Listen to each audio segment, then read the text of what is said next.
Most people have learned the concept of money or prosperity from a vibration that doesn't match it. Because most people, when they talk about money, are coming at it from a shortage consciousness, wanting to overcome something. Well, you can't overcome what you're wanting to overcome. You're just adding momentum to it. And its influence is overcoming you. Does that make sense?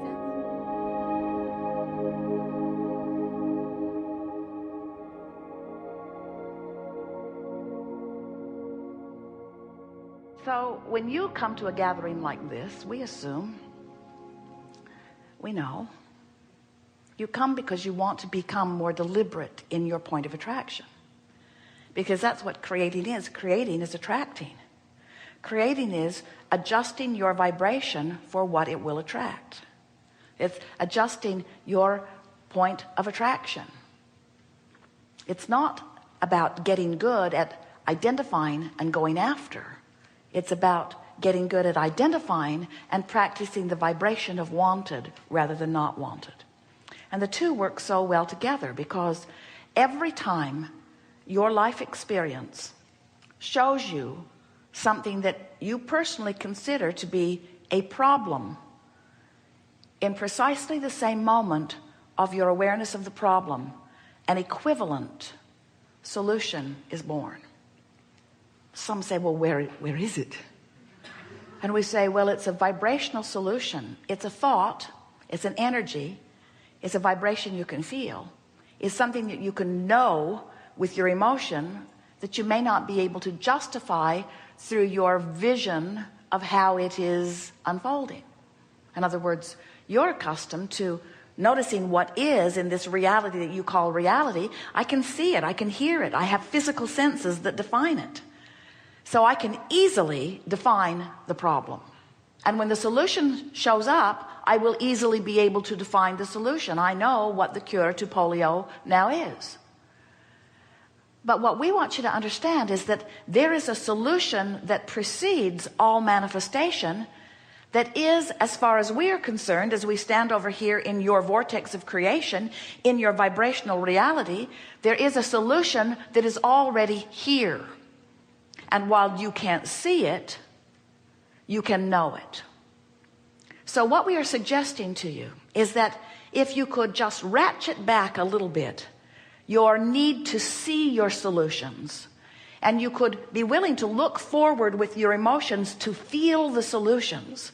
I know the solution is there. So we've been playing with this for a while. We've been talking about this vortex of creation.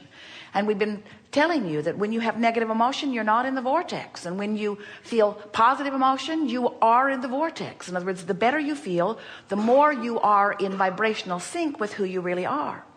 So Esther's really been thinking about this every spare moment. She's been thinking about, Abraham says that this vortex of creation, where they stand and where the larger part of me is and where everything I want is, Abraham says that is present tense for them. But me in my physical form, who is used to looking for what's manifested that others can see, historically documented, pigeonholed and cataloged, I'm used to calling this present tense. But Abraham says this is past tense from their point of view. And so then Esther says, oh, I'm going to get my thoughts around this. I'm going to see what's in that vortex. So she began visualizing, trying to imagine it. And we said, Esther, if you will not try so hard to see what you cannot yet translate with your eyes, if you will feel it, if you will feel for it, rather than need to make it the physical reality that can be seen, feel for it. So how does that translate? Well, feel for the well-being of your physical body rather than the visual. That's all right. If you can see the visual, good for you. But if when you reach for the visual, you see what is, it's not helpful. So what we are suggesting, as you begin to make the conscious transfer, where the dominant part of you in your human body, in your physical perspective, as you're deciphering this time-space reality, if you will make it your dominant intention to be forward feeling rather than current looking, you will find that you will bridge that gap between what you've asked for and what's manifested in record time. There is so much leverage in alignment, and there is little leverage in banging around in physical things and trying to make things happen through your physical behavior. When Esther awakened this morning, she was delighted that she had a whole extra hour. Ooh, the luxury of that. And she said to us, could you arrange one of those every day? How far off the calendar would we get if every day we just took an extra hour and never gave them back?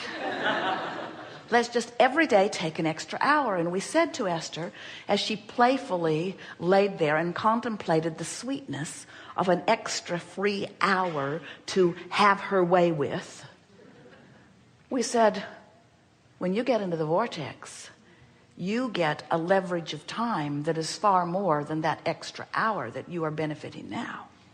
When you get into the vortex where you are a cooperative component to all of the other cooperative components, when your impulse to place that telephone call comes when the person is sitting there in the mindset to receive it in the way you want them to receive it, that's leverage.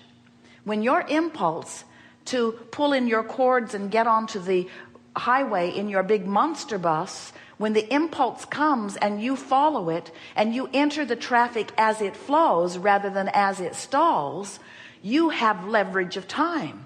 When you don't hesitate in the moment that would be the right moment and instead you move forward, when you have the gift of alignment, there is a time leverage that cannot be defined in your physical senses, because time is perceptual. And when you are in alignment and therefore vibrating in harmony as a cooperative component to others that the universe has already lined up for you. You see, when you ask for something, in that pure asking, even though you may not be pure in your thinking, your asking is, your inner being stands there, and law of attraction has already brought all cooperative components to the complete fruition of what you've asked for. Your solution is present tense complete in the vibrational reality that we are speaking of. We are not kidding you at all. And when you practice the vibration of alignment, when you care about how you feel, when being in this vortex matters to you more than all other things put together, now you have good timing. Now your perception is altered. Jerry said yesterday as they were walking back to their suite, after the first hour that we were together with those who joined us here yesterday, I was in a time warp, he said, because the material that was given and the notes that I took and the stars that I made and the interest that I felt and the intentions that erupted within me to go back and listen to it and the amount of information that was received felt like 10 hours of information given in that hour. That's leverage. That's leverage. When you're in the vortex, you hear what we say. When you're not in the vortex, there's not enough time to get you to hear it. Not enough words in the world, not enough examples in the world. The vortex is your key to way more than an extra hour every day.